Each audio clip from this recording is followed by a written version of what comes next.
பிதாவாகிய தேவனாலும் கர்த்தராகிய இயேசு கிறிஸ்துவினாலும் கிருபையும் சமாதானமும் உண்டாயிருப்பதாக. ஆமென். இந்த ஜூன் மாதத்திலிருந்து யோசுவா புஸ்தகத்திலிருந்து நாம் கர்த்தருடைய வார்த்தைகளை தியானித்து வருகிறோம். முதல் ஞாயிற்றுக்கிழமை தேசம் அவர்கள் வசமாயிற்று என்ற தலைப்பில் நாம் கர்த்தருடைய வார்த்தைகளை தியானித்தோம். 12 கோத்திரத்தார் ஒருமனப்பட்டு திருச்சபையாக சீலோவாமிலே கூடினார்கள். கோத்திரங்களில் ஒருவருக்கொருவர் உதவி செய்தார்கள். ஆதலால் ஆசீர்வாதமான செழிப்பான தேசத்தை இஸ்ரவேல் ஜனங்கள் சுதந்தரித்தார்கள் என்று நாம் பார்த்தோம். 2ஆம் வாரத்தில் சத்துருக்களை ஏன் தேவன் துரத்தாமல் விட்டு வைத்தார்? இஸ்ரவேல் ஜனங்கள் தேசத்திலே குடியேறினாலும் பல ஜாதிகளை துரத்தின ஆண்டவர் சில ஜாதிகளை துரத்தாமல் அவர்களை சத்துருக்களாக அதே தேசத்தில் விட்டு வைத்தார். காரணம் என்ன? தேவ ஜனங்கள் தேவனுடைய வல்லமையில் பலப்பட வேண்டும், தேவனது பரிசுத்தத்தில் நீதியில் அவர்கள் வளர வேண்டும். மாத்திரமல்ல, இஸ்ரவேல் ஜனங்கள் மாத்திரம் அறிக்கையிடக்கூடாது கர்த்தரே தேவன் என்று. சுற்றிலும் உள்ள எல்லா ஜாதிகளும் எல்லா ஜனங்களும் அறிக்கையிட வேண்டும் கர்த்தரே தேவன் என்று. ஆதலால் சில ஜாதிகளை துரத்தாமல் சத்துருக்களாக தேவன் அதே தேசத்தில் விட்டு வைத்தார். இந்த நாளில் நாம் தொடர்ந்து யோசுவா புஸ்தகத்திலிருந்து இன்னும் சுதந்தரித்துக்கொள் என்கிற தலைப்பில் நாம் கர்த்தருடைய வார்த்தைகளை தியானிக்க இருக்கிறோம். ஆண்டவர் நமக்காக வைத்திருக்கிற ஆசீர்வாதங்கள் குறைவானதல்ல, இன்னும் இன்னும் என்று ஏராளமாக இருக்கிறது. அதனால் அன்பானவர்களே, இந்த நாளின் வார்த்தைகளை கேட்கிற உங்களுடைய வாழ்விலே தேவன் வைத்திருக்கிற நிறைவான பரிபூர்ணமான செழிப்பான ஆசீர்வாதங்கள் ஒன்றும் குறைவுபடாமல் அனைத்தையும் சுதந்தரித்துக் கொள்ள தேவன் அனுக்கிரகம் செய்வாராக. யோசுவாவின் புஸ்தகம் 13ஆம் அதிகாரம் 1ஆம் வசனம். யோசுவா வயது சென்று முதிர்ந்தவனான போது கர்த்தர் அவனை நோக்கி, நீ வயது சென்றவனும் முதிர்ந்தவனுமானாய், சுதந்தரித்துக் கொள்ள வேண்டிய தேசம் இன்னும் மகா விஸ்தாரமாயிருக்கிறது. ஆண்டவர் யோசுவாவை நோக்கி சொல்லுகிறார், சுதந்தரித்துக் கொள்ள வேண்டிய தேசம் இன்னும் மகா விஸ்தாரமாயிருக்கிறது. யோசுவாவே, உன்னுடைய வாலிப வயது முதற்கொண்டு இதுவரைக்கும் இத்தனை தூர விசுவாச பிரயாணத்தில் நீ பட்ட எத்தனையோ பிரயாசங்களில் சுதந்தரித்தது கொஞ்சம்தான். இன்னும் நீ சுதந்தரிக்க வேண்டியது ஏராளமாக இருக்கிறது. ஆதலால் யோசுவாவை தொடர்ந்து சோர்ந்து போகாமல் முன்னேறு. உனக்காகவும் உன் ஜனத்திற்காகவும் நான் ஆயத்தம் செய்து வைத்திருக்கிற அந்த ஏராளமான விஸ்தாரமான நன்மைகளை சுதந்தரித்துக்கொள். ஆண்டவர் யோசுவாவை தட்டி கொடுக்கிறார். ஒரு ஓட்டப்பந்தயத்தில் ஓடிக்கொண்டிருக்கும் வீரர்களை சுற்றிலும் இருக்கிற ஜனங்கள் உற்சாகப்படுத்தும் விதமாக, இன்னும் கொஞ்ச தூரம்தான், நீ வெற்றி பெற வேண்டிய உனக்காக ஆயத்தமாக இருக்கிற அந்த கிரீடம், அதை சுதந்தரித்துக் கொள்ள கொஞ்சம் தூரம் தான், உற்சாகமாக ஓடு என்று எல்லாரும் என்ன செய்கிறார்கள்? அவர்களை ஊக்கப்படுத்துகிறார்கள். எத்தனையோ வருட கடினமான பயிற்சி, எத்தனையோ வார்ம் அப், ஆயத்தமாகிற போட்டிகள், இவைகளையெல்லாம் கடந்து அந்த களத்தில் அந்த போட்டியில் இருக்கும் பொழுது அவர்களை ஊக்கப்படுத்துகிறார்கள். ஹரியப், இன்னும் கொஞ்சம் தூரத்தில் நீ ஆசீர்வாதத்தை, உன்னுடைய கிரீடத்தை நீ சுதந்தரித்துக் கொள்ளலாம். யோசுவாவை பார்த்து ஆண்டவர் சொல்லுகிறார், இத்தனை தூரம் ஓடி வந்தாய், இன்னும் நீ சுதந்தரிக்க வேண்டியது மகா விஸ்தாரமாக இருக்கிறது, சுதந்தரித்துக்கொள் என்று உற்சாகப்படுத்துகிறார். யோசுவாவை மாத்திரமல்ல, யோசுவாவை போன்றே பலரை கர்த்தர் உற்சாகப்படுத்தி இருக்கிறார். வேதத்திலே ஒரு மாபெரும் தீர்க்கதரிசி எலியா, கர்த்தருக்கு மகிமை உண்டாகட்டும், மிக பெரும் ஊழியத்தை நிறைவேற்றி முடித்த ஒரு தீர்க்கதரிசி. தேசத்திலே காணப்பட்ட பாகால் விக்கிரக ஆராதனையை கூண்டோடு கூட தேசத்தில் இராதபடி ஒழித்து கட்டினார். ஒரு பாகால் தீர்க்கதரிசியும் தேசத்தில் இல்லாதபடி தேசத்தை சுத்தகரித்தார். மாத்திரமல்ல, திருச்சபையிலே பாகாலுக்கு முன்பதாக முழங்கார் படையிடக்கூடிய ஜனங்களாக இருந்தவர்களை கர்த்தர் பக்கமாக திருப்பி எல்லா நாவுகளும் கர்த்தரே தேவன் என்று அறிக்கையிடும்படி தேசத்திலும் திருச்சபையிலும் மாபெரும் எழுப்புதலை கொண்டு வந்தார். இத்தனை மாபெரும் ஊழியத்தை செய்து முடித்த எலியாவுக்கு நேராக தேசத்து ராஜாத்தை ஆகிய எசப்பேல் சொல்லுகிறாள், நான் உன் தலையை உன்னிடத்திலிருந்து எடுத்து உன்னை கொலை செய்வேன் என்று. ஆதலால் எலியா மனம் சோர்ந்து, ஒரு விக்கிரக ஆராதனைக்காரியின் கையில் என் ஜீவன் போகக்கூடாது. ஆண்டவரே, நான் இந்த உலகத்திலிருந்து எடுத்துக்கொள்ளப்பட வேண்டியது உம்முடைய திட்டமாக இருக்குமானால் நீரே என்னை எடுத்துக்கொள்ளும். சூறை செடியின் கீழாக போய் படுத்து கொண்டிருக்கிறான். மனம் கலங்கினவனாய், ஆண்டவரே, நான் எனக்குரிய ஊழியத்தை செய்து முடித்தாகிவிட்டது. தேசத்திலே விக்கிரக ஆராதனையை ஒழித்து விட்டேன். பாகால் தீர்க்கதரிசிகள் ஒருவரும் இல்லாதபடி சுத்திகரித்து விட்டேன். திருச்சபையிலும் தேசத்திற்குள்ளும் கர்த்தரே தேவன் என்கிற முழக்கத்தை ஏற்படுத்தி விட்டேன். என் ஊழியம் முடிந்து விட்டது. போதும் ஆண்டவரே, என் ஆத்துமாவை எடுத்துக்கொள்ளும். ஆண்டவர் எலியாவிடம் வருகிறார். அவனை தட்டி கொடுக்கிறார். அப்பத்தை இறைச்சியை வைக்கிறார். சாப்பிடுகிறான், படுத்துக் கொள்ளுகிறான். மறுபடியும் வருகிறார். அப்பத்தை இறைச்சியை வைக்கிறார். அவன் சாப்பிடுகிறான். அவனிடம் ஆண்டவர் சொல்லுகிறார், எலியாவே, நீ இதுவரைக்கும் செய்த ஊழியம் கொஞ்சம் தான். Praise the Lord. நான் இன்னும் விஸ்தாரமான ஒரு ஆசீர்வாதமான வல்லமையை என் தேசத்தில் என் ஜனங்களுக்கு மத்தியிலே வெளிப்படுத்த நான் திட்டம் கொண்டிருக்கிறேன். எலியாவை, நீ எழுந்து உன் ஸ்தானத்தில் எலிசாவை தீர்க்கதரிசியாக அபிஷேகம் பண்ணு. இஸ்ரவேல் தேசத்தின் மீது யெகூவை ராஜாவாக அபிஷேகம் பண்ணு. சீரியா தேசத்தின் மீது ஆசகேலை ராஜாவாக அபிஷேகம் பண்ணு. இதுவரைக்கும் தேவ ஜனங்களுக்குள்ளும் உலக மக்கள் மத்தியிலும் என்னுடைய வல்லமை வெளிப்பட்டதை காட்டிலும் இனிமேல் இன்னும் அதிகமாய் வெளிப்பட போகிறது. ஆதலால் எலியாவே, நீ போக வேண்டிய தூரம் வெகு தூரம். எழு, உற்சாகமாக புறப்பட்டு போ. எலியாவை ஊக்கப்படுத்துகிறார்.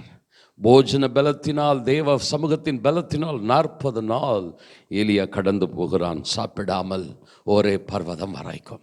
எனக்கு அன்பான சகோதரனே, சகோதரியே, இந்த நாளிலும் யோசுவாவை தட்டி கொடுத்தவர், எலியாவை தட்டி கொடுத்தவர் உங்களையும் தட்டி கொடுக்கிறார். உங்களுடைய வாழ்விலும் இதுவரைக்கும் நீங்கள் சுதந்திரித்தவைகள் கொஞ்சம்தான். ஹல்லேலூயா. இதற்கு மேல்தான் இன்னும் நிறைவான, பரிபூர்ணமான, செழிப்பான ஆசீர்வாதங்களை கர்த்தர் நீங்கள் சுதந்திரிக்கும்படி வைத்திருக்கிறார். தேவன் நமக்காக ஆயத்தம் செய்து வைத்திருக்கிற ஆசீர்வாதங்களை நாம் சுதந்திரிக்கும்படி உற்சாகப்படுவோம். தொடர்ந்து முன்னேறி செல்வோம். மனிதரால், சத்துருவால் போராட்டங்கள் வந்தாலும் நாம் எதிர்த்து போராடுவோம். தேவன் நமக்காய் வைத்திருக்கிற ஆசீர்வாதங்களை சுதந்திரிக்க கிருபை தருவாராக. ஆமென். ஹல்லேலூயா. 1 கொரிந்தியர் 2:9 வாசிக்கிறோம், தேவன் தம்மில் அன்பு கூறுகிறவர்களுக்கு ஆயத்தம் பண்ணினவைகளை கண் காணவில்லை, காது கேட்கவில்லை, அவைகள் மனுஷருடைய இருதயத்தில் தோன்றவும் இல்லை. அன்பானவர்களே, நம்முடைய கண்கள் கண்டது கொஞ்சம்தான். நம்முடைய காதுகள் சாட்சியாக கேட்டவைகளும் கொஞ்சம்தான். நம்முடைய இருதயத்திலே போடப்பட்ட திட்டங்களும் கொஞ்சம்தான். ஆனால் ஒருவருடைய கண்களும் காணாத, காதுகள் கேட்காத, மனுஷருடைய இருதயங்களில் தோன்றாத மாபெரும் தேவ திட்டங்கள், ஹல்லேலூயா, நமக்காக தேவன் ஆயத்தம் பண்ணின ஆசீர்வாதங்கள் நாம் சுதந்திரிக்கும்படியாக காத்து கொண்டிருக்கிறது. நாம் தொடர்ந்து ஜெபிப்போம், சோர்ந்து போகாமல் கர்த்தரை தேடுவோம். தேவன் நமக்காக ஆயத்தம் செய்து வைத்திருக்கிற ஆசீர்வாதங்களை, மகா விஸ்தாரமான நன்மைகளை சுதந்திரிக்க நாம் ஜாக்கிரதைப்படுவோமாக. இந்த நாளிலும் யோசுவா 13ஆம் அதிகாரம் 1ஆம் வசனத்திலிருந்து 3 குறிப்புகளை நாம் தியானிக்க போகிறோம். கர்த்தருக்கு மகிமை உண்டாகட்டும். முதல் குறிப்பாக, மகா விஸ்தாரமான நன்மைகளை நாம் சுதந்திரிக்கும்படி தேவன் செய்கிற முதல் கிரியை நம்முடைய வாழ்நாட்களை இன்னும் அதிகமாக நீட்டிக்க செய்கிறார். நீங்கள் யோசுவா 13ஆம் அதிகாரம் முதல் வசனத்தின் அந்த முதல் பகுதியை பாருங்கள். யோசுவா வயது சென்று முதிர்ந்தவனான போது கர்த்தர் அவனை நோக்கி, நீ வயது சென்றவனும் முதிர்ந்தவனும் ஆனாய். கர்த்தருக்கே மகிமை. இந்த வார்த்தை ஆண்டவர் யோசுவாவிடம் சொல்லும் பொழுது அவனுடைய வயது ஏறத்தாழ 95 வயது. நாம் 24ஆம் அதிகாரம் யோசுவா புஸ்தகத்தில் வாசிக்கிறோம்.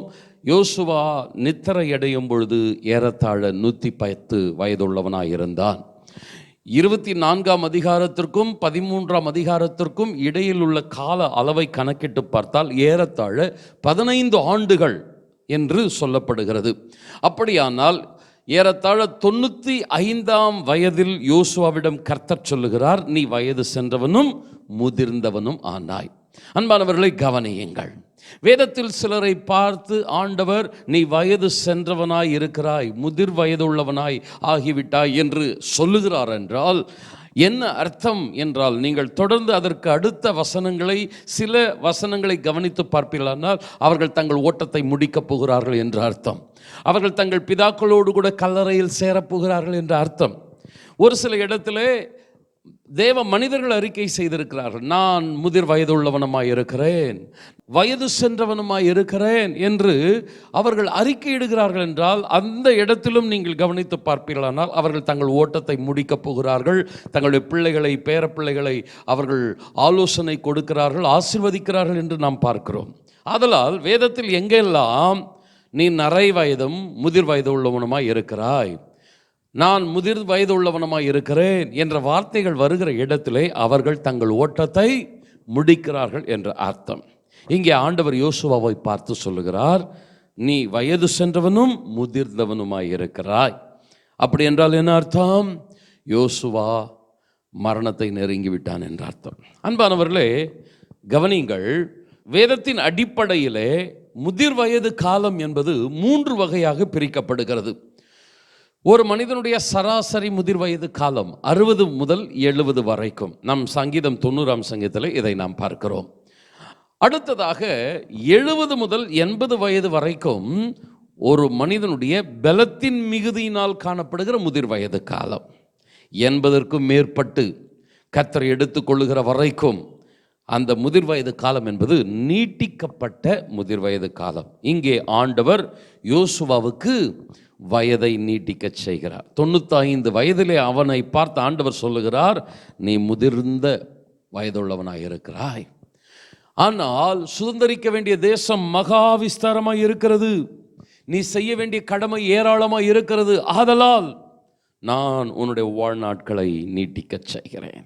கர்த்தருக்கே மகிமை உண்டாகட்டும். தேவனது ஆசீர்வாதங்களை நாம் முழுவதுமாக சுதந்திரித்து கொள்ள வேண்டும் என்பதற்காக தேவன் நம்முடைய வாழ்நாட்களை நீட்டிக்க செய்கிறார். இதை நாம் பல நபர்களுடைய வாழ்க்கையிலிருந்தும் நாம் ஆராய்ந்து பார்க்க முடியும். எசேக்கியா ராஜாவை பார்த்து ஆண்டவர் சொல்லுகிறார், நீ பிழைக்க மாட்டாய், நீ மரித்து போவாய், நீ வீட்டு காரியத்தை ஒழுங்குபடுத்து. ஏசாயா சொல்லிவிட்டு அவன் கடந்து போய் கொண்டிருக்கிறான். எசேக்கியா ராஜா சுவர்ப்புறமாய் திரும்பி கொண்டு அவன் கதற ஆரம்பிக்கிறான், ஆண்டவரே, நான் உமக்கு முன்பதாக ஏத்தனை உண்மையும் உத்தமமாய் நடந்தேன் என்பதை நினைத்தருளும். நான் இன்னும் என் வீட்டு காரியத்தை ஒழுங்குபடுத்தவில்லையே, எனக்கடுத்து தேசத்தை ஆளக்கூடிய ஒரு ராஜாவை ஏற்படுத்தாமல் இருக்கிறேனே, என்னை நினைத்தருளும் கதறுகிறான். ஏசாயா முற்றத்தை கூட தாண்டவில்லை, அரண்மனை விட்டு கூட வெளியே போகவில்லை. மறுபடியும் கர்த்தருடைய வார்த்தை அவனுக்கு உண்டாகிறது, நீ எசேக்கியாவை பார்த்து சொல், உன் விண்ணப்பத்தை கேட்டேன், உன் கண்ணீரை கண்டேன், உன்னுடைய வாழ்நாட்களோடு 15 வருடங்களை கூட்டுவேன். நீ கர்த்தருடைய ஆலயத்திலே நீ 3ஆம் நாளிலே தொழுது கொள்வாய். இந்த குட்டி கொடுக்கப்பட்ட இந்த 15 ஆண்டுகளிலே நீ செய்ய வேண்டிய கடமைகளை செய். கர்த்தருக்கு மகிமை உண்டாகட்டும். ஆண்டவர் எசேக்கியாவின் வாழ்நாட்களை நீட்டிக்க செய்கிறார். நடந்தது என்ன? அந்த கூட்டி கொடுக்கப்பட்ட அந்த 15 வருடத்திலே தான் எசேக்கியாவுக்கு மனாசே பிறக்கிறான். அந்த மனாசே தான் எசேக்கியாவுக்கு அடுத்ததாக இஸ்ரவேல் தேசத்தை ஆளக்கூடிய ஒரு ராஜாவாக உருவெடுக்கிறான். இன்னொரு நபரை பார்த்தீர்களானால் யோபுனுடைய சரீரத்தில் நாளுக்கு நாள் வியாதி முற்றிக்கொண்டே இருக்கிறது. அவனுடைய சரீரத்தில் இருக்கிற தோள்கள் கொஞ்சம் கொஞ்சமாய் அப்படியே புண்ணாகி அழுகி நாற்றம் எடுக்க ஆரம்பிக்கிறது. கண்களின் பார்வை படிப்படியாக குறைய ஆரம்பிக்கிறது. அவனுடைய சரீரத்தின் மீது வருகிற ஒவ்வொரு அடையாளங்களும் அவனுக்கு சொல்லுகிற செய்தி, நீ மரணத்திற்கு சமீபமாக இருக்கிறாய் என்று. ஆனால் அன்பானவர்களே, தேவனது வாக்குத்தத்தம் யோபுவுக்கு, என் தாசனாகி யோபு 2 மடங்கு ஆசீர்வாதத்தை சுதந்திரிக்க வேண்டும். சரீரம் செய்தி சொல்லுகிறது, உன்னுடைய மரண நாள் சமீபித்து விட்டது. ஆனால் வாக்குத்தத்தம், தேவனுடைய வார்த்தை சொல்லுகிறது, என் தாசனாகி யோபு 2 மடங்கு ஆசீர்வாதங்களை சுதந்திரிக்க வேண்டும். நடந்தது என்ன? யோபுவின் வாழ்நாட்களை கர்த்தர் நீட்டிக்க செய்கிறார். தேவ வல்லமை அவனுடைய சரீரத்தில் இறங்குகிறது. ஒரு குழந்தையினுடைய சரீரத்தை போல் அவனுடைய சரீரம் புதுப்பிக்கப்படுகிறது. மனைவி, பிள்ளைகள், மறுபடியும் குடும்பம் கட்டமைக்கப்படுகிறது. ஒரு மேன்மையும் கனமும் அவனுக்கு உண்டாகிறது. இழந்த ஆஸ்திகள் 2 மடங்காக அவன் சுதந்திரித்துக் கொள்ளுகிறான்.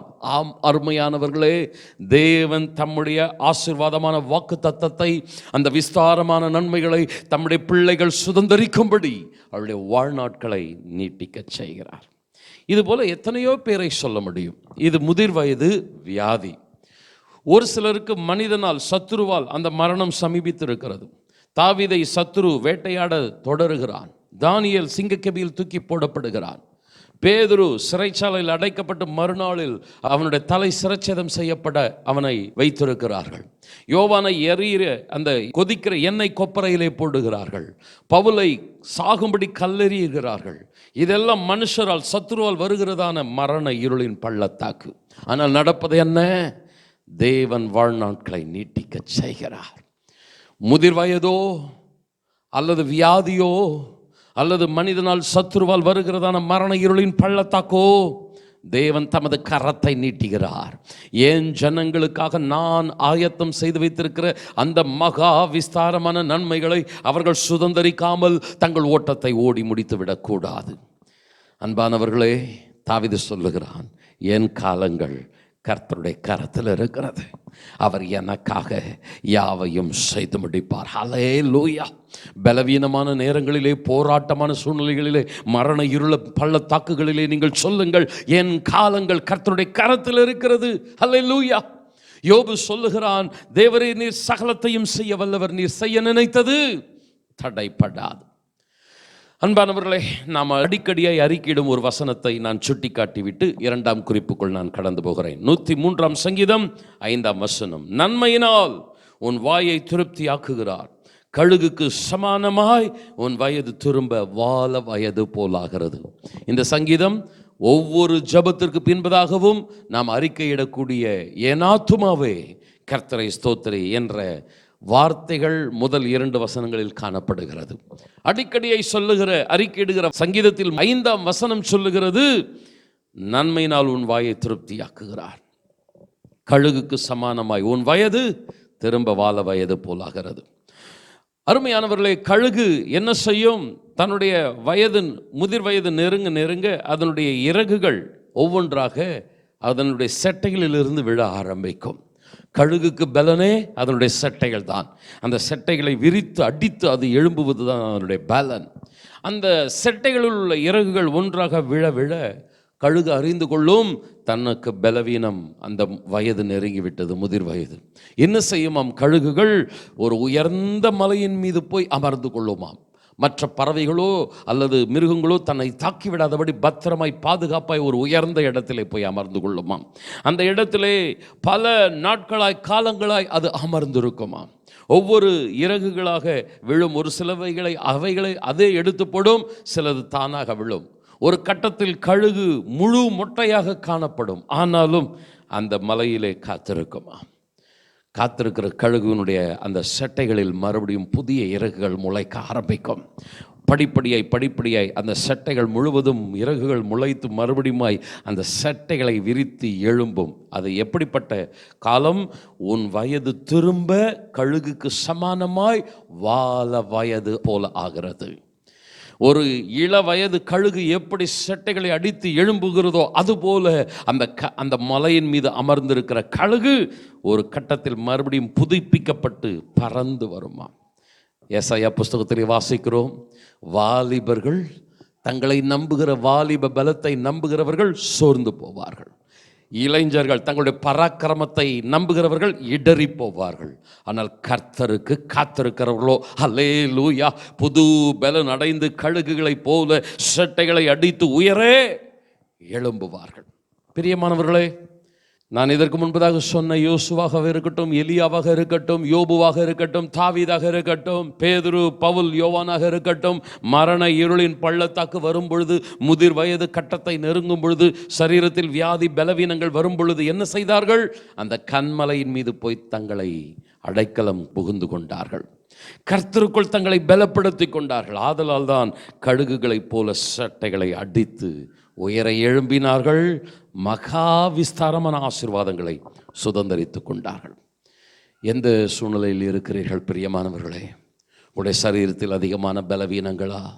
மரண இருளின் பள்ளத்தாக்குகளில் மனுஷனால் சத்துருவால் கடந்து போய் கொண்டிருக்கிறீர்கள். ஆபத்துகளும் மோசமான சூழ்நிலைகளும் அல்லது பல நன்மைகளை சுதந்தரிக்காமல், வீட்டின் காரியங்கள் ஒழுங்குபடுத்தப்படாமல் அந்த முதிர் வயதை எட்டியிருக்கிறீர்களா? தேவனிடத்தில் கேளுங்கள். ஆண்டவரே, என் காலங்களை உமது கரத்தில் கொடுக்கிறேன். நீர் எனக்காய் வைத்திருக்கிற ஆசீர்வாதங்களை சுதந்தரிக்கத்தக்கதாக எனக்கு பலனை தாரும். ஹல்லேலூயா. 91ஆம் சங்கீதத்தின் கடைசி வசனத்தில் நாம் வாசிக்கிறோம், நீடித்த நாட்களால் அவனை திருப்தியாக்கி என் ரட்சிப்பை அவனுக்கு காண்பிப்பேன். கரங்களை உயர்த்தி, தகப்பனே, எங்களுடைய வாழ்நாட்களை உமது கரங்களில் கொடுக்கிறோம். ஹல்லேலூயா. ஆண்டவரே, எங்களுடைய சரீரத்தில் பலவீனங்கள் இருக்கலாம், அல்லது ஆண்டவரே போராட்டங்கள் இருக்கலாம், மரண இருளின் பள்ளத்தாக்குகளை கடந்து போய் கொண்டிருக்கலாம். ஆனால் எங்களுடைய வாழ்க்கையிலே, குடும்பத்திலே இன்னும் நிறைவான ஆசீர்வாதங்களை நாங்கள் காண வேண்டும், சுதந்தரிக்க வேண்டும். எங்களுடைய காலங்களை உமது கரத்திலே அர்ப்பணிக்கிறோம். சத்தமாக நாம் ஆமென் சொல்லலாமா? ஹல்லேலூயா. இரண்டாம் குறிப்பாக, கர்த்தருக்கு ஸ்தோத்திரம், மகா விஸ்தாரமான நன்மைகளை சுதந்தரிக்க தேவன் நம்முடைய முயற்சிகளை, நம்முடைய பிரயாசங்களை ஆசீர்வதிக்கிறார். அன்பானவர்களே, முதல் வாரத்தில் நான் சொன்ன அந்த வார்த்தை மறுபடியுமாய் நான் நினைப்பூட்ட விருப்பப்படுகிறேன். தேசம் அவர்கள் வசமாயிற்று என்ற அந்த செய்தியிலே 2.5 கோத்திரங்கள் யோர்தானுக்கு முன்பாகவே மோசே தலைமையிலே எல்லைகளை சுதந்தரித்து விட்டார்கள். 9.5 கோத்திரங்கள் எல்லைகளை சுதந்தரிக்கவில்லை. யோசுவா சொல்லுகிறான், உங்களுடைய சகோதரர்களும் தங்களுடைய எல்லைகளை சுதந்தரிக்க நீங்கள் அவர்களுக்கு உதவி செய்ய வேண்டும். இந்த 2.5 கோத்திரத்தின் உதவியினாலே அதற்கடுத்து 5-7 கோத்திரம் என்ற ஒரு பிரிவை சொன்னேன். இப்படி கோத்திரங்கள் ஒருவருக்கு ஒருவர் உதவி செய்ததினாலே இந்த 9.5 கோத்திரங்கள் இந்த யோர்தானுக்கு அப்புறத்தில் யோசுவா தலைமையிலே தேசத்தை சுதந்தரிக்கிறார்கள். இந்த சம்பவம் இந்த 13ஆம் அதிகாரத்தில் இருக்கிறது. நீங்கள் வாசித்து பார்த்து கொள்ளுங்கள். இப்பொழுதுதான் நாம் கவனிக்க வேண்டும். அருமையானவர்களே, கொஞ்சம் கவனியுங்கள். ஆண்டவர் 12 கோத்திரங்களுக்கு அந்த தேசத்தை சமமாக ஆண்டவர் யாவருக்கும் பிரித்து கொடுத்து விட்டார்.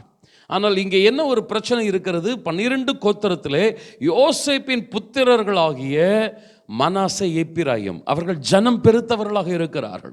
எகிப்து தேசத்தில் யோசேப்பு ஒரு ராஜாவாக இருந்தான். அவனுடைய பிள்ளைகள் தான் மனாசே, எப்பிராயிம்.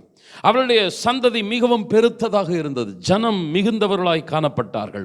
ஆதலால் எல்லாருக்கும் பகிர்ந்து கொடுக்கிறபடியே தேவன் 12 கோத்திரங்களுக்கு பகிர்ந்து கொடுக்கும்போது மனாசே, எப்பிராயிமுக்கும் அந்த ஈக்குவல் ஷேர் ஆண்டவர் பகிர்ந்து கொடுத்தார். பிரச்சனை என்ன?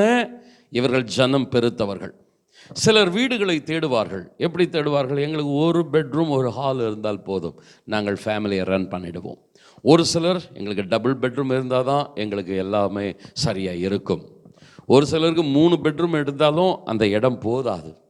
காரணம் என்ன? அந்த குடும்பத்தில் உள்ள அங்கத்தினர்களின் எண்ணிக்கை. மனாசே, எப்பிராயிம் ஜனம் பெருத்தவர்கள்.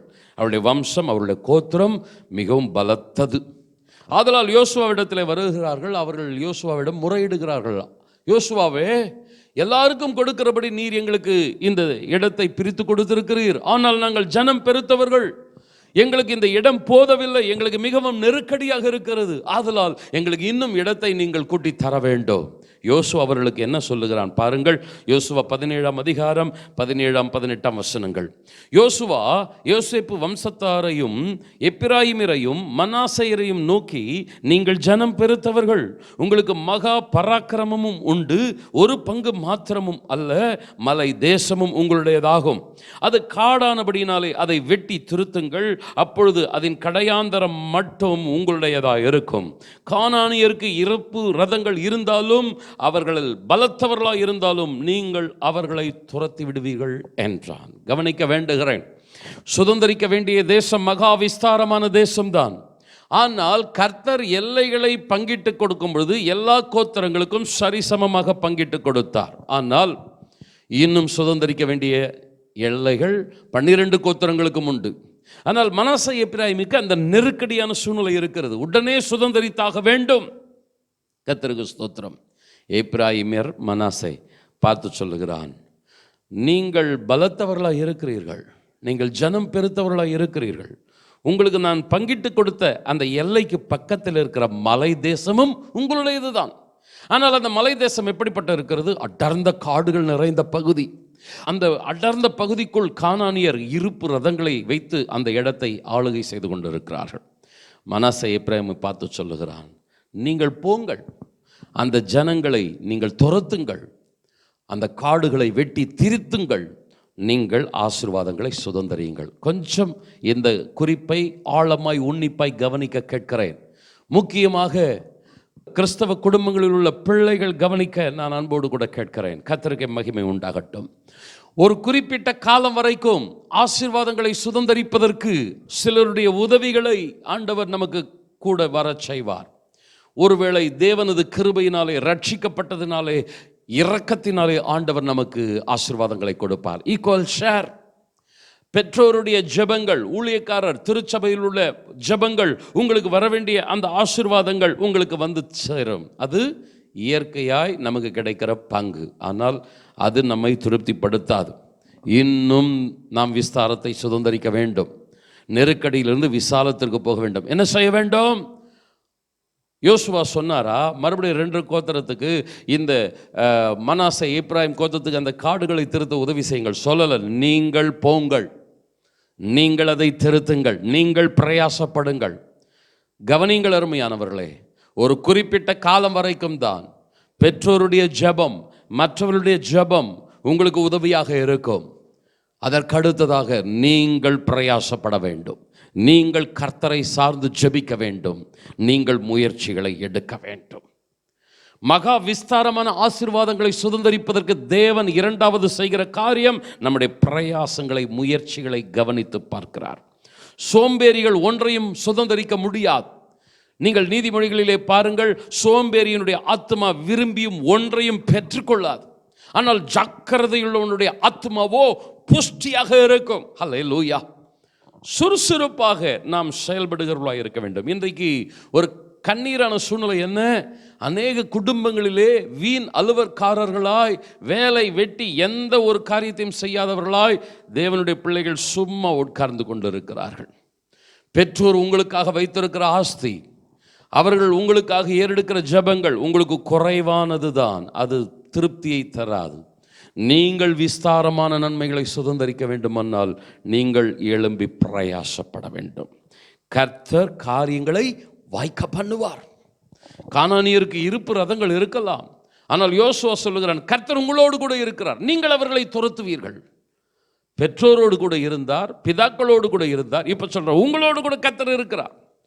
பிள்ளைகளே, கிறிஸ்தவ குடும்பத்தில் இருக்கிற அருமையான வாலிப செல்வங்களே, இன்னும் பெற்றோருடைய ஜெபங்களை சார்ந்திருக்காதிருங்கள். நான் என்னுடைய பிள்ளைகளிடத்தில் சொல்லுகிற காரியம் உண்டு. உங்களுடைய அப்பாவாகிய நான் ஒரு ஊழியக்காரனாக இருப்பதினாலே என் நிமித்தமாய் உங்களுக்கு சில ஆசீர்வாதங்கள் உண்டு. பெற்றோர் நிமித்தமான வருகிற ஆசீர்வாதங்கள் உங்களுக்கு வரும். ஆனால் இன்னும் மேன்மையான ஆசீர்வாதங்களை சுதந்தரிக்க வேண்டுமா? நீங்களும் கர்த்தரும். ஹல்லேலூயா. நீங்கள் கர்த்தரை இன்னும் பற்றி கொள்ளுங்கள். என் பிள்ளைகளுக்கு சொல்லுகிறதை எல்லாருக்கும் சொல்லுகிறேன். அடுத்தவருடைய ஜெபத்தில் நீங்கள் சார்ந்திருப்பீர்களானால் நீங்கள் விஸ்தாரத்தை சுதந்தரிக்க முடியாது. குறைவானதை நீங்கள் பிரயாசப்படுகிறதை கர்த்தர் கவனித்து பார்க்கிறார். அருமானவர்களே, ஒரு சம்பவத்தை சொல்லுகிறேன். ஆண்டவராக இயேசு கிறிஸ்து கடற்கரை பக்கமாய் நடந்து போய் கொண்டிருக்கிறார். அங்கே படகை அலசி கொண்டிருக்கிறார்கள் பேதுரு, யோவான், யாக்கோபு. முகங்களில் கவலை. காரணம் என்ன? ஒரு மீனும் அகப்படவில்லை. ஆண்டவர் அந்த பக்கம் கடந்து போனவர், அந்த படகிலே நான் அமர வேண்டும், ஜனங்களுக்காக பிரசங்கம் பண்ண அந்த படகிலே அமருகிறார். சீஷர்கள் அதற்கு உதவி செய்கிறார். பிரசங்கம் முடிந்தாகிவிட்டது, ஊழியம் நிறைவேறிவிட்டது. ஆண்டவருடைய இருதயம் விரும்புகிறது, இந்த சீஷருடைய படகை நான் நிரப்பப் போகிறேன். என்ன சொன்னார் ஆண்டவர்? காற்றே, மீன்களை அள்ளி கொண்டு வந்து இந்த படகை நிரப்பி விடுங்கள் சொன்னாரா? இல்லை. சில இடங்களிலே நடந்ததாக வீடியோ காட்சிகளை நாம் பார்க்கிறோம். அப்படியே மீன்கள் என்ன செய்கிறது? பறந்து வந்து தரையிலே விழுகிறது. அதை ஜனங்கள் பொறுக்கி கொண்டு போகிறார்கள். சில இடங்களில் வீடியோ பார்க்கிறோம். கர்த்தர் நினைத்திருந்தால் அதை செய்திருக்கலாம். வனாந்தரத்தில் இஸ்ரவேல் ஜனங்கள் பசியோடு பட்டினியோடு வரும்பொழுது என்ன நடந்தது? ஆண்டவர் பெருங்காற்றை அனுப்பி காடைகளை கொண்டு வந்து நிரப்பி வைத்தார். ஜனங்கள் தொண்டை பிடிக்க சாப்பிட்டார்கள், திருப்தியை போஷித்தார். வானத்திலிருந்து மன்னா, காற்றை அனுப்பி காடை.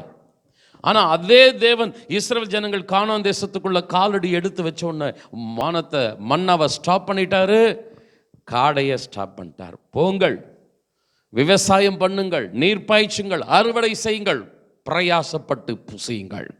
ஆண்டவர் நம்முடைய பிரயாசங்களை ஆசீர்வதிக்கிறவர். இங்க பேதுரு, யோவான், யாக்கோபு என்ன பண்றார்? ஆண்டவர் படகை ஆழத்தில் தள்ளி கொண்டு போங்கள், வலைகளை வீசுங்கள், பிரயாசப்படுங்கள், நான் உங்களுக்காக விஸ்தாரமான ஒரு அறுவடையை வைத்திருக்கிறேன். இரவு முழுவதும் நாங்கள் பிரயாசப்பட்டு மிக களைப்பாக இருக்கிறோம் ஆண்டவரே. மாத்திரமல்ல, மீனவருடைய அறிவு சொல்லுகிறது, இரவு நேரங்களிலே தான் மீன்கள் மேலே வரும். வெளிச்சம் வந்துவிட்டால், விடியற் காலை வந்துவிட்டால் மீன்கள் ஆழத்திற்கு சென்றுவிடும். மீனவ அறிவு சொல்லுகிறது, மீன் இந்த நேரத்தில் கிடைக்காது. அவளுடைய சரீரம் சொல்லுகிறது, முழுவதும் பிரயாசப்பட்டு இதனால் களைப்பாக இருக்கிறது. ஆனால் எந்த சாக்கப்போக்கும் சொல்லாமல் சீஷர்கள் உடனே கீழ்ப்படுகிறார்கள். அவ்வளவு களைப்பிலும் மறுபடியும் ஆழத்தில் போகிறார்கள், வலைகளை வீசுகிறார்கள். நடந்தது என்ன? 2 படகுகள் நிறையத்தக்கதாக அந்த விஸ்தாரமான ஆசீர்வாதத்தை கர்த்தர் சீஷர்களுக்கு கொடுத்தார். சோம்பேறித்தனமாய் நாம் இருப்போமானால் ஒன்றையும் பெற்றுக்கொள்ள முடியாது. சகோதரனே, சகோதரியே, உங்களுடைய பிரயாசங்கள் எப்படிப்பட்டதாக இருக்கிறது? எனக்கு உதவி செய்ய யாரும் இல்லை, என்னை தூக்கி எடுக்க யாரும் இல்லை, இப்படி சொல்லி கொண்டு இருக்கிறீர்களா? 18 வயதில் இந்த வேலூர் பட்டணத்திற்கு வரும் பொழுது எந்த ஒரு ஆதரவும் இல்லாத சூழ்நிலையிலே, முதலாவதாக தேவனது கிருபை, இரண்டாவது கடினமான பிரயாசம், இம்மட்டும் விஸ்தாரத்தை நோக்கி கடந்து போக கர்த்தர் கிருபை செய்திருக்கிறார். இந்த செய்தியின் மூலமாய் ஆண்டவர் எனக்கு கொடுக்கிற ஒரு வார்த்தை, இன்னும் விஸ்தாரத்தை நான் வைத்திருக்கிறேன். ஹல்லேலூயா. இதுவரைக்கும் நீ செய்த ஊழியம் கொஞ்சம் தான், இதுவரைக்கும் நீ சுதந்திரித்தது கொஞ்சம் தான், இன்னும் விஸ்தாரத்தை வைத்திருக்கிறேன். ஆண்டவருடைய கிருபை பலன் இருக்கிற வரைக்கும் தொடர்ந்து ஓட எனக்கு உதவி செய்வாராக. நீங்களும் பிரயாசப்படுங்கள். முக்கியமாக இன்னொரு குறிப்பை நான் சொல்ல விருப்பப்படுகிறேன். விஸ்தாரத்தில் நாம் கடந்து போகும் பொழுது கர்த்தரை முழுவதுமாய் சார்ந்து கொள்ள வேண்டும். ஏனென்றால் வேதம் சொல்லுகிறது, கர்த்தர் தருகிற ஆசீர்வாதமே ஐஸ்வர்யத்தை தரும், அவர் அதனோட வேதனையை கூட்ட மாட்டார். அப்படி என்றால் இன்னொன்று இந்த வசனத்தின் மூலமாய் புரிந்து கொள்ளலாம், கர்த்தர் இல்லாத ஆசீர்வாதம் வேதனையை தரும். விஸ்தாரம் நமக்கு தேவைதான், பெருக்கம் நமக்கு தேவைதான், ஆனால் தேவ சமூகம் நம்மோடு கூட இருக்க வேண்டும். அருமையானவர்களே, 1 ராஜாக்கள் 6ஆம் அதிகாரம் 1-2 வசனங்கள். தீர்க்கதரிசிகளின் புத்திரர் எலிசாவை நோக்கி, இதோ நாங்கள் உம்முடன் குடியிருக்கிற இந்த இடம் எங்களுக்கு நெருக்கமாக இருக்கிறது. நாங்கள் யோர்தான் மட்டும் போய் அவ்விடத்தில் ஒவ்வொருவர் ஒவ்வொரு உத்தரத்தை வெட்டி குடியிருக்க அங்கே எங்களுக்கு ஒரு இடத்தை உண்டாக்குவோம் என்றார்கள். அதற்கு அவன், போங்கள் என்றான். தீர்க்கதரிசிகளின் புத்திரர் எலிசா கிட்ட போகிறாங்க, எங்களுக்கு ரொம்ப இடம் நெருக்கமாக இருக்கிறது, எங்களுக்கு ஒரு விஸ்தாரமான இடம் வேணும். என்ன செய்ய போகிறோம்? நாங்கள் யோர்தானை கடந்து போகிறோம், உத்தரத்தை வெட்ட போகிறோம், காடை திருத்த போகிறோம், எங்களுக்கு குடியிருக்கிற இடத்தை அங்கே நாங்கள் உண்டாக்க போகிறோம். உடனே ஆண்டவருடைய சமூகம் எலிசாவின் மூலமாக வருகிற பதில் என்ன? போங்கள். ஏன்னா நம்மளை ஆசீர்வதிக்கவே கர்த்தர் விரும்புகிறார். ஹல்லேலூயா. தேவனுடைய இருதயம் எப்பவுமே நோன்னே கிடையாது. என் பிள்ளைகள் ஆசீர்வாதமாக இருக்க வேண்டும், இஸ்ரவேலை ஆசீர்வதிப்பதை கர்த்தருக்கு பிரியம். போங்கள். உடனே கிளம்பி போயிட்டாங்களா? முதல்ல அவங்க இஷ்டப்படி போகலை. போய் தேவ சமுத்திரத்துக்கு கேட்குறாங்க, நாங்கள் போகலாமா? நாங்கள் எங்களுடைய பெருக்கத்துக்கு நாங்கள் போகலாமா? போங்கள். ஜெபம் பண்ணுறாங்க, பதில் கிடைக்கிறது. அதுக்கு அடுத்து என்ன சொல்கிறாங்க பாருங்கள், நீரும் எங்களுடன் வர வேண்டும். நீர் இல்லாமல் எங்களுக்கு அந்த ஆசீர்வாதம் இருக்கக்கூடாது. தேவ சமூகம் எங்களோடு கூட இருக்கணும். எங்களுடைய பெருக்கத்தில் தேவன் எங்களோடு கூட இருக்கணும். எலிசா என்ன சொல்கிறான்? நான் வருகிறேன் உங்களோடு கூட. இந்த சம்பவம் நமக்கு நல்லா தெரியும். ஒருத்தன் வெட்டுறான், அந்த கோடாரி தண்ணிக்குள்ளே விழுகிறது. ஐயோ, அது இரவலாக வாங்கப்பட்டது. எலிசா கிட்ட கதறான், எங்கப்பா விழுந்தது? இந்த இடத்துல விழுந்தது. ஒரு மரத்தை வெட்டி போடுறான், கோடாரி மிதக்கிறது, அதை கை நீட்டி எடுத்துக்கொள். இந்த சம்பவம் நமக்கு நல்லா தெரியும். ஆனால் அந்த முக்கியமாக முதற் பகுதியை நான் சொல்கிறேன். நெருக்கத்தில் அவங்க ஆண்டவரை தேடினாங்க. ஆண்டவர் எங்களுக்கு விசாலம் வேணும். ரெண்டாவது என்ன செய்தார்கள்? எங்களோடு கூட நீர் வரணும். நீர் இல்லாத விசாலம் எங்களுக்கு வேணாம், எங்களுக்கு நீர் இருக்கணும் அந்த ஆசீர்வாதத்தில். ஆனால் வேதத்தில் ஒரு பரிதாபமான ஒரு 2 பாத்திரங்களை சுட்டி காட்டிட்டு நான் 3ஆம் குறிப்புக்கு போகிறேன். லோத்து கர்த்தருக்கு ஸ்தோத்திரம், விஸ்தாரத்தை விரும்பினான், செழிப்பை விரும்பினான், கண்களை ஏறெடுத்து பார்க்கிறான். சோதோம் அவனுக்கு எப்படி தெரிகிறது? ஏதேன் தோட்டம் போல தெரிகிறது. அவன் உடனே கணக்கு போட்டுட்டான், நம்ம சோதோமுக்கு போகலாம், செழிப்பாக விஸ்தாரமாக சுதந்திரிக்கலாம். ஆனால் அங்கே ஒரு ஆபத்து மறைந்து கிடக்கிறது. சோதோம் எப்படிப்பட்ட தேசம்? மகா மோசமான பாவம் நிறைந்திருக்கிற தேசம். 2 பெண் பிள்ளைகளை உடைய இந்த தகப்பன் என்ன செய்திருக்க வேண்டும்? ஐயோ, நான் அங்கே போவேனால் என் குடும்பம் பாதிக்கப்படக்கூடாது, என் பிள்ளைகள் பாவத்தில் கரைப்பட்டு போய்விடக்கூடாது. யோசித்திருக்க வேண்டும். எதையும் அவன் யோசிக்கவில்லை. அவனுக்கு தேவை என்ன? செழிப்பு, விஸ்தாரம். பரிசுத்தத்தை குறித்து யோசிக்கவில்லை. தேவனுக்கு பயப்படுகிற அந்த பயம் இல்லை. துணிகரமாய் போனான். நடந்தது என்ன? அவனுடைய பிள்ளைகள், அவனுடைய சந்ததி சாபமாய் போனது. மனுஷன் அப்பத்தினாலே மாத்திரமல்ல, தேவனுடைய வாயிலிருந்து புறப்படுகிற ஒவ்வொரு வார்த்தையினாலும் பிழைப்பான். நகோமியை பார்க்கிறோம். பெத்லெகேமிலே அப்பத்தின் வீட்டிலேயே அப்ப குறைவு. ஆனால் கொஞ்ச நாட்களில் தேவன் தம்முடைய ஜனங்களை சந்திப்பார். ஜனங்களை சந்தித்து ஆகாரம் அருளுவார். நகோமி காத்திருக்க வேண்டும். புருஷனோட பிள்ளைகளோட டிஸ்கஸ் பண்ணுறா. மோவாப் ரொம்ப சூப்பராக இருக்குது, நல்லா இருக்குது, போலாமா? ரைட், போகலாம். தேவன்கிட்ட ஜெபிக்கலை. லோத்துவானாலும் சரி, நகோமியானாலும் சரி, தேவ சமூகத்தில் ஊழியக்காரர்களோடு அல்லது அவரை சார்ந்து நீர் எங்களோடு வரணும், எதுவுமே இல்லை. பிளான் பண்ணுறாங்க, போயின்னு இருக்கிறாங்க. அவங்களுடைய மைண்டில் இருக்கிறதெல்லாம் என்னன்னா, நல்லா சம்பாதிக்கணும், நல்லா சந்தோஷமாக இருக்கணும். ஆனால் நடந்தது என்ன? போனாங்க, தன்னுடைய 2 மகன்களுக்கு ரட்சிக்கப்படாத விக்கிரகத்தை வணங்குகிற பெண் பிள்ளைகளை மனைவிகளாக மாற்றினார்கள். நிறைவுள்ளவளாய் போனாள், குறைவுள்ளவளாய் திரும்பி வருகிறாள். நகோமி என்றால் இனிமையானவள் என்ற அர்த்தம். கசப்பான பாத்திரமாய் மாறி போனாள். அன்பானவர்களே, விஸ்தாரம் நமக்கு தேவைதான். ஆனால் தேவன் இல்லாத பெருக்கத்தை காட்டிலும் தேவன் இருக்கிற நெருக்கம் நமக்கு நல்லது. மோசே கிட்ட ஆண்டவர் சொல்றாரு, நீங்கள் கானான் தேசத்துக்கு போங்கள், நான் உங்களோடு கூட வரமாட்டேன். மோசே அதுக்கு என்ன பதில் சொல்றான்?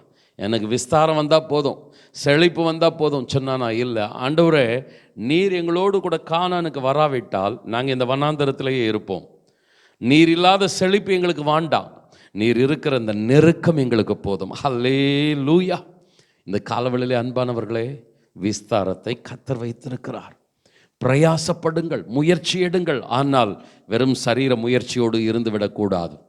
சரீர முயற்சி அற்ப பிரயோஜனம் உள்ளது. தேவ பக்தியே மிகுந்த ஆதாயம், ஆசீர்வாதம்.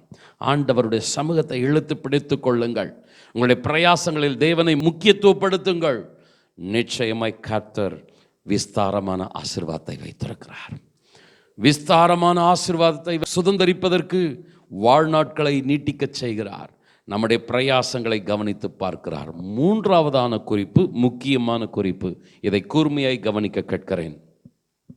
யோசுவாவின் புஸ்தகம் 13ஆம் அதிகாரம் 33ஆம் வசனம். லேவி கோத்திரத்திற்கு மோசே சுதந்திரம் கொடுக்கவில்லை. இஸ்ரவேலின் தேவனாகிய கர்த்தர் அவர்களுக்கு சொல்லி இருந்தபடி அவரே அவர்களுடைய சுதந்திரம். கவனியுங்கள் அருமையானவர்களே, 12 கோத்திரங்களுக்கு ஆண்டவர் எல்லைகளை சுதந்திரித்து கொடுக்கிறார்.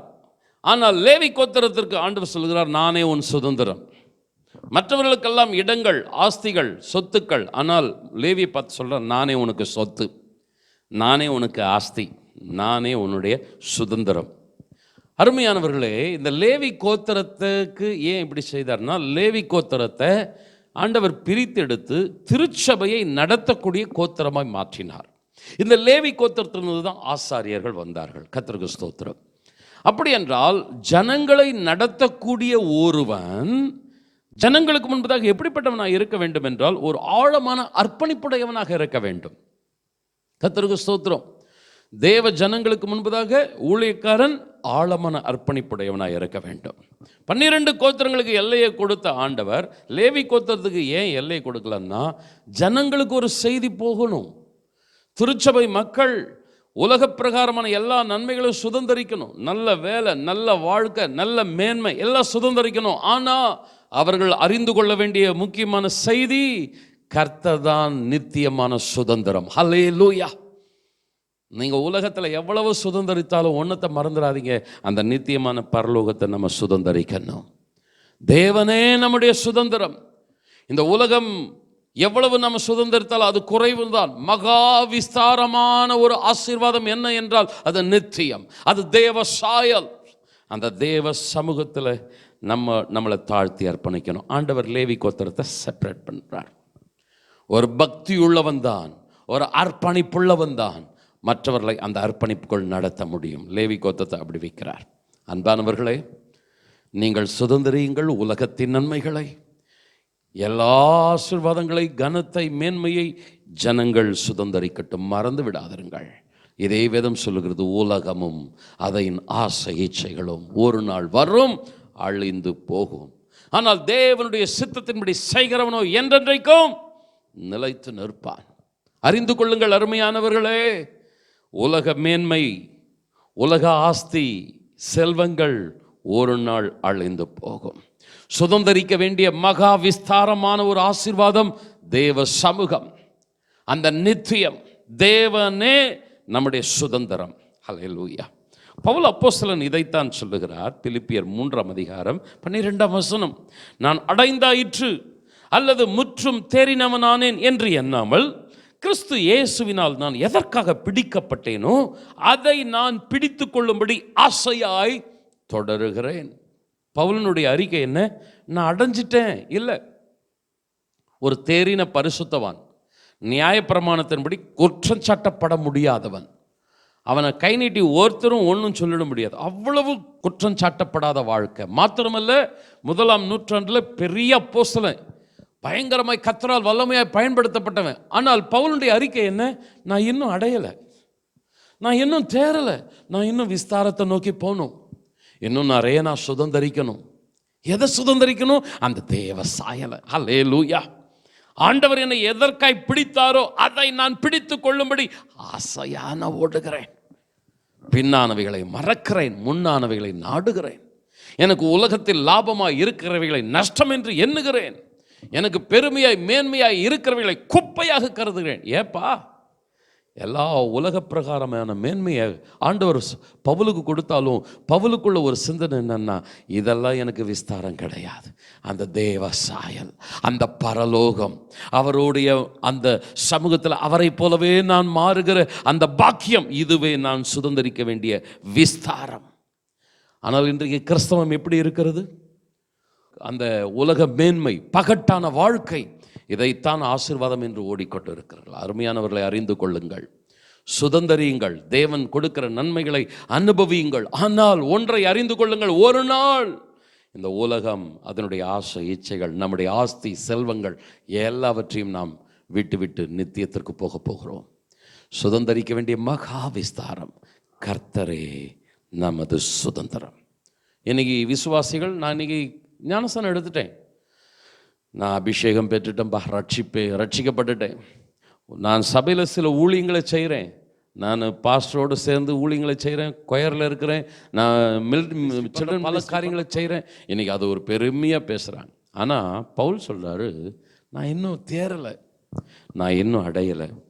நம்ம எல்லாருக்குள்ளேயும் இந்த ஆழமான அர்ப்பணிப்பு உருவாகணும். கரங்களை உயர்த்தி, ஆண்டவரே, எங்களுக்கு நீர் கொடுத்திருக்கிற நன்மைகளுக்காக ஸ்தோத்திரம், இன்னும் கொடுக்க போகிற நன்மைகளுக்காக ஸ்தோத்திரம், இதுவரைக்கும் கொண்டு வந்த விஸ்தாரமான ஆசீர்வாதங்களுக்காக ஸ்தோத்திரம், இன்னும் விஸ்தாரமான நன்மைகளை நீர் ஆண்டவரே எங்களுக்கு கொடுக்க போகிறீர், அதற்காக ஸ்தோத்திரம். ஆனால் எங்களுடைய உள்ளத்தில் இருக்க வேண்டிய ஒரு ஆழமான எண்ணம், ஆண்டவரே, நாங்கள் சுதந்திரிக்க வேண்டிய நிலையான நித்தியமான சுதந்திரம் உம்முடைய சமூகம், நீர் மாத்திரம்தான், உம்முடைய சாயல், அதை நோக்கி நாங்கள் கடந்து போக உதவி செய்தருளும். ஹல்லேலூயா. ஆண்டவராக இயேசு கிறிஸ்து ஒரு கேள்வி எழுப்புகிறார். அந்த கேள்வியை கவனித்து பார்ப்பீர்களானால், எது நித்தியமான சுதந்திரம்? மனுஷன் உலகம் முழுவதையும் ஆதாயப்படுத்தி கொண்டாலும் தன் ஜீவனை நஷ்டப்படுத்தினால் அவனுக்கு லாபம் என்ன? மனுஷன் தன் ஜீவனுக்கு ஈடாக எண்ணத்தை கொடுப்பான். மத்தேயு 16:26. உலகத்துக்காக, உலக மேன்மைகளுக்காக, அந்த சொத்துக்களுக்காக, அந்த ஆஸ்திகளுக்காக தான் இத்தனை பிரயாசமா, இத்தனை உபவாசமா, இத்தனை பிரசங்கமா, ஜபமா? இல்லை. உலகம் முழுசும் மனுஷன் ஆதாயப்படுத்தினாலும் அது பெரிய லாபம் இல்லை. ஆண்டவர் என்ன இங்க பாயிண்ட் பண்றார்? உன் ஆத்துமா நஷ்டப்பட்டு போயிடக்கூடாது. உன் ஆத்துமா தான் இப்போ விலையேற பெற்றது. நீ சுதந்திரிக்க போகிற அந்த ஆஸ்திகள் மகா விஸ்தாரமான தேசமாக இருந்தாலும் அதெல்லாம் பெரிய ஆஸ்தி கிடையாது, பெரிய பொக்கிஷம் கிடையாது. உன் ஆத்துமா, இந்த ஆத்துமாவை மீட்கும்படி தான் பரலோகத்திலிருந்து நான் பூமிக்கு வந்தேன். ஹல்லேலூயா. அந்த சாபமான சிலுவையிலே உனக்காக நான் ரத்தம் சிந்தி மரித்தேன். ஹல்லேலூயா. என்னுடையவனாக, என்னை போல என் சாயலாக மாறும்படியாகவே நான் இந்த ஐக்கியத்தை, சபை கூடி வருதலை வைத்திருக்கிறேன். எனக்கு அன்பானவர்களே, நீங்கள் கிறிஸ்துவோடு கூட எழுந்ததுண்டானால் நீங்கள் நோக்கி பார்க்க வேண்டியது கீழானவைகளை அல்ல, மேலானவைகளை. கண்களை மூடி எல்லாரும் ஹல்லேலூயா. தேவன் நமக்காக விஸ்தாரமான ஆசீர்வாதங்களை ஆயத்தம் செய்து வைத்திருக்கிறார். ஏராளமான நன்மைகள் நமக்காய் காத்து கொண்டு இருக்கிறது. அந்த நன்மைகளை சுதந்திரிக்க நம்முடைய வாழ்நாட்களை ஆண்டவர் எக்ஸ்டெண்ட் பண்ணுறார். ஹல்லேலூயா. ஒருவேளை திருச்சபையில் வயதானவர்கள் இருக்கலாம், ஒருவேளை சரீரத்தில் வியாதி பலவீனத்தோடு கூட இருக்கலாம், ஆபத்தான சூழ்நிலையில் நம்முடைய வாழ்க்கை கடந்து போய் கொண்டு இருக்கலாம். முதிர் வயதோ, வியாதியின் பலவீனமோ அல்லது மரண இருளின் பள்ளத்தாக்கோ, கர்த்தர் உங்களுடைய வாழ்நாட்களை தன்னுடைய கரத்தில் வைத்திருக்கிறார். அதை எக்ஸ்டெண்ட் பண்றார். ஹல்லேலூயா. நீடித்த நாட்களா நான் உன்னை திருப்தியாக்க போகிறேன், என் ரட்சிப்பை உனக்கு காண்பிக்க போகிறேன். ஹல்லேலூயா, ஹல்லேலூயா. இரண்டாவதாக, உங்களுடைய பிரயாசங்களை கர்த்தர் பார்க்கிறார். ஹல்லேலூயா. உங்களுடைய முயற்சிகளை கர்த்தர் பார்க்கிறார். ஹல்லேலூயா. ஆண்டவரை ஏற்றுக்கொண்டதுனால, அந்த கிருபையினால, அல்லது பெற்றோர்கள் ரட்சிக்கப்பட்ட பெற்றோருடைய அந்த பிரயாசம், அந்த அன்பு, அவர்களுடைய அர்ப்பணிப்பினால பிள்ளைகளுக்கு வர வேண்டிய நன்மை, அந்த ஈக்குவல் ஷேர் வந்துடும். ஆனால் அது உனக்கு போதாது தம்பி, தங்கச்சி, பிரதர், சிஸ்டர். தேவன் உனக்காக விஸ்தாரமான நன்மை வச்சிருக்கிறார். அடுத்தவங்களுடைய ஜபம், அடுத்தவங்களுடைய அதையே சார்ந்திருக்க நீங்க கர்த்தரை நோக்கிப்பாங்க. ஹல்லேலூயா. ஆண்டவரே, அப்பா, நாங்கள் உம்மை சார்ந்து கொள்வோம். எங்களுக்கு விரோதமாய் எழும்பி வருகிற எல்லா சூழ்நிலையிலும் மேற்கொள்ள எங்களோடு கூட இருப்பீராக. எங்கள் பிதாக்களோடு இருந்தது போல எங்களோடு இருப்பீராக. ஹல்லேலூயா. ஆண்டவருக்கு மகிமாய். Thank you Jesus. மூன்றாவதாக, இந்த உலகம் முழுவதையும் நம்ம ஆதாயப்படுத்திடலாம், எத்தனை காரியங்களை சாதிக்கலாம், ஆனால் அதெல்லாம் ஒரு நாள் இல்லாமலேயே போயிடுப்பது. அப்போ சுதந்திரம், நித்தியமான சுதந்திரம் எது? கர்த்தர் சொல்றார், நானே அவர்களது சுதந்திரம். கரங்களை உயர்த்தி, ஆண்டவரே, நாங்கள் சுதந்திரிக்க வேண்டிய ஆண்டவரே விஸ்தாரமான ஒன்று உம்முடைய சமூகம், அந்த நித்தியம், அந்த தேவ சாயல். நாங்கள் இதற்காக மறக்க வேண்டியவைகளை நாங்கள் மறக்க வேண்டும், விட வேண்டியவைகளை நாங்கள் விட வேண்டும். அழைத்தவரை உறுதியாய் பிடித்து கொள்ள வேண்டும். தேவரீர் எங்களுக்காய் வைத்திருக்கிற ஆசீர்வாதங்களை இம்மையில் மாத்திரமல்ல, நித்தியத்திலும் குறைவுபடாமல் நாங்கள் சுதந்திரிக்க எங்களுக்கு உதவி செய்தோம். கரங்களை உயர்த்தி, தகப்பனே, இந்த காலை வேளையிலே ஆண்டவரே, உம்முடைய வார்த்தைகளை எங்களுக்கு நீர் தந்ததற்காய் ஸ்தோத்திரம். உம்முடைய இருதயம் உம்முடைய ஜனங்களை ஆசீர்வதிக்கவே விரும்புகிறது. அப்பா, என் ஜனங்கள் ஆசீர்வாதங்களை சுதந்திரிக்கணும். இருப்பது போதாது, இன்னும் பெருகணும். ஹல்லேலூயா. 2 மடங்கு யோபுவுக்கு, 100 மடங்கு ஈசாக்குக்கு, ஹல்லேலூயா, கோடா கோடியாய் ரெபேக்காவுக்கு ஆண்டவர் பெருகச் செய்கிறவர், விஸ்தாரத்தை கொடுக்கிறவர். உம்முடைய ஜனங்களை நீர் ஆசீர்வதிப்பீராக. இப்பொழுது இருக்கிறதை பார்க்கலாம் 1000 மடங்கு ஆண்டவரே இவர்கள் பலத்து சிறந்திருப்பார்களாக. ஆண்டவரே, இவர்கள் எடுக்கிற பிரயாசங்களை ஆசீர்வதியும் நீர். ஆண்டவரே, இவருடைய முயற்சிகளோடு கூட இருப்பீராக. ஒருவரும் சோம்பல் உள்ளவர்களாய், எந்த பிரயாசமும் எடுக்காதவர்களாய் இருக்கக்கூடாதப்பா. கரங்களை உயர்த்தி, ஆண்டவரே, நாங்கள் கர்த்தரை நம்பி செயல்பட போகிறோம். எங்களுடைய பிரயாசங்களை கர்த்தர் ஆசீர்வதிக்க போகிறார். எங்களுடைய கைகளின் பிரயாசங்களை கர்த்தர் வாய்க்க செய்ய போகிறார், பெருக செய்ய போகிறார். அல்லேலூயா. இறுதியாக, ஆண்டவரே, நாங்கள் உம்மை சுதந்திரிக்கணும். ஆண்டவரே, நீரே எங்கள் சுதந்திரம். என்னதான் உலகத்தில் நாங்கள் ஓடி ஓடி ஆண்டவரே உழைத்து சம்பாதித்து சேர்த்து வைத்தாலும் எல்லாத்தையும் இங்கே விட்டுட்டு நாங்கள் உம்மிடத்தில் வரணும். அல்லேலூயா. எங்களுடைய உள்ளத்தில் இருக்க வேண்டிய ஆழமான சிந்தனை, ஆண்டவரே, எங்களுடைய குடியிருப்பு பரலோகம். அங்கே இருந்து ரட்சகர் வரப்போகிறார். நாங்கள் அவரோடு கூட நித்தியத்தை சுதந்திரிக்க போகிறோம். ஹல்லேலூயா. உம்முடைய ஜனத்தை ஆசீர்வதியும், இம்மையிலும் நித்தியத்திலும் எல்லா நன்மைகளிலும் நிறைந்திருக்கிற ஒரு பாத்திரங்களாய் மாற்றித்தாரும். பிதா, குமாரன், பரிசுத்த ஆவியின் நாமத்தினால் உம்முடைய ஜனங்களை வாழ்த்துகிறோம். கர்த்தர் ஆசீர்வதிப்பீராக. இயேசுவின் நாமத்தில் ஜெபிக்கிறோம் நல்ல பிதாவே, ஆமென். என் ஆத்துமாவே கர்த்தரை ஸ்தோத்திரி, என் முழு உள்ளமே பரிசுத்த நாமத்தை ஸ்தோத்திரி. என் ஆத்துமாவே கர்த்தரை ஸ்தோத்திரி, கர்த்தர் செய்த சகல உபகாரங்களை மறவாதே. ஆமென். நம்முடைய கர்த்தராகிய இயேசு கிறிஸ்துவின் கிருபையும், பிதாவாகிய தேவனது அன்பும், பரிசுத்த ஆவியானவருடைய ஆசீர்வாதமான வழி நடத்துதலும் நம் அனைவரோடு கூட என்றென்றும் தங்கியிருப்பதாக. ஆமென். Praise the Lord. கர்த்தர் உங்களை ஆசீர்வதிப்பாராக.